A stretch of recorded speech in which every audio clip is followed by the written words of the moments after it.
My name is Aliza Adar Levine. I'm a Chinese medicine practitioner. I'm an herbalist, and I see a large percentage of people that are coming in for hormonal problems, fertility problems, and often it just involves an imbalance of which the person is feeling basically okay, so they may not even suspect that they may be completely out of balance in terms of their ability to become pregnant, continue with the pregnancy, and in fact avoid any menopause type of problems later.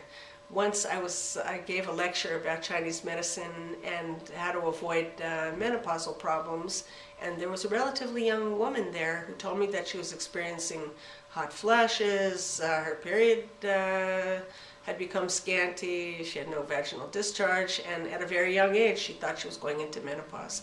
So in the lecture I explained the concept of blood volume, and often a person may be very dehydrated simply because they're not drinking enough, and in the climate in Israel where we live, a person should be drinking about 2 liters a day of all the various fluids that they're intaking.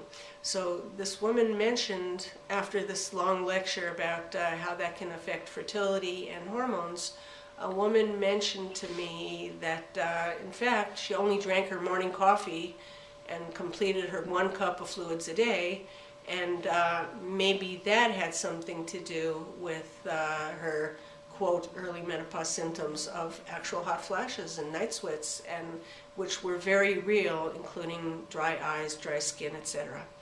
About 2 weeks later, this woman came to my clinic and told me, "Hi, I just came in to talk to you. I don't need any herbs. I just want you to know that after that lecture, which I thought was the silliest thing I ever heard, I decided to take it to the challenge.